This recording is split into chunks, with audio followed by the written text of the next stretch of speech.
Hello! I'm going to spend a few moments showing you some resources which I've found invaluable in my own classroom, and there will be a link to this presentation at the end. The first is called Stellarium, which can be downloaded from stellarium.org. This is an amazing 3D virtual planetarium. When you start the program, you will see the sky as it appears in real time. You can fast forward or jump to a particular time by pressing some of the controls at the bottom of the screen.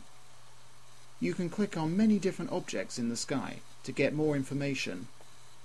These include stars, planets, and even some satellites. You can add in constellation lines and even constellation art to help you in your teaching. And just like other maps you find on the internet, you can click and drag the night sky to explore around. The next website I'd like to show you is a maths dictionary for kids, which can be found at mathsdictionaryforkids.com. This is a vast website which should be in every teacher's toolbox, especially primary and secondary maths teachers. It contains an entry on every conceivable topic and term that you might come across in the primary or secondary maths curriculum. What's more, the entries are interactive and the students can play games and get instant feedback on their performance. Each page is almost like a maths lesson in itself. This makes it a wonderful resource for homework and self-directed tasks, as well as making sure that teachers know their Pythagoras from their polyhedrons. Each page is also printable, which provides some wonderful resources for your lessons. While you're there, check out the Maths Charts section for some wonderful things to print and put onto your walls. Staying on a maths theme, the next site is Numberphile, which can be found at numberphile.com. This is one of many maths and science websites from Nottingham University.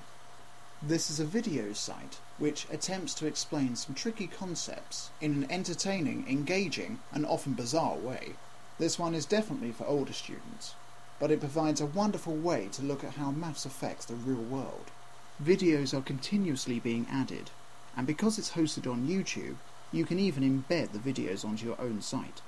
There are an eclectic range of topics, including why Pac-Man only has 255 levels, and why the average YouTube video gets 301 hits.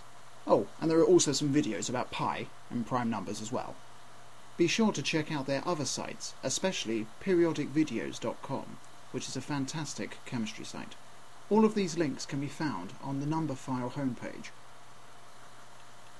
Next up is RoboMind, which can be downloaded from robomind.net. This is a command and control program which teaches basic programming.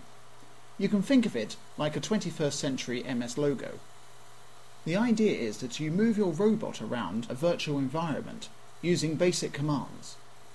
Your robot can interact with the virtual environment. It can pick things up, draw, and much more. You can design your own environments, which means it's very easy to create specific challenges for your children. The next site is UJam, at ujam.com. Now, I'm not a musician, but even I can make some interesting tunes with this site. You can choose to remix one of the audio files from the site, or, if you're feeling brave, you can sing into your computer microphone and make your own audio tracks. You can add an adaptive backing track to your vocals, or you can use your vocal track to make your own instrumental piece. Then you can use the editor to change the instrument, pitch, or the chords. The results are superb, but unfortunately earplugs are not provided by the site. Next is Google's World Wonders project, which can be found at google.com/World Wonders. The site uses the same technology as Google Street Map, which allows users to roam around towns and cities all over the world. In this project, you're looking around some of the most amazing sites in the world. These include heritage sites, tourist destinations, and natural wonders. There are 14 different locations in the UK alone, including the Royal Botanic Gardens at Kew and Stonehenge. Users can virtually walk around the 3D space and zoom in and out to get a better perspective. The next website is a web whiteboard at awwapp.com. This is an amazing website which allows users to collaborate on a whiteboard from anywhere in the world. It's designed using HTML, which means that it works on most computers, tablets and smartphones. On the screen you will see that the same image is appearing on both sides. These are actually two different browsers which are open side by side to show you the effect that you will get. When I make a change to one page, the same thing happens in the other. This could be on one of your students' computers, or on a computer on the other side of the world. The tools are very simple. You can change the colour of the pen, and you can add text. Now that you know about all of these great sites, you need to be able to tell people about them, and that's where this next site comes in. It's called Depot, at depot.com.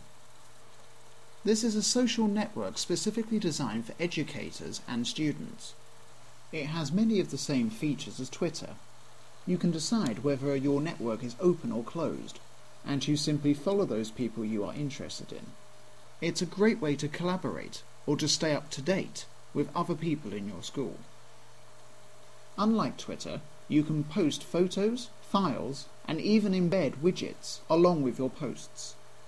Classes can be created and are easy to set up. There are lots of additional tools with these.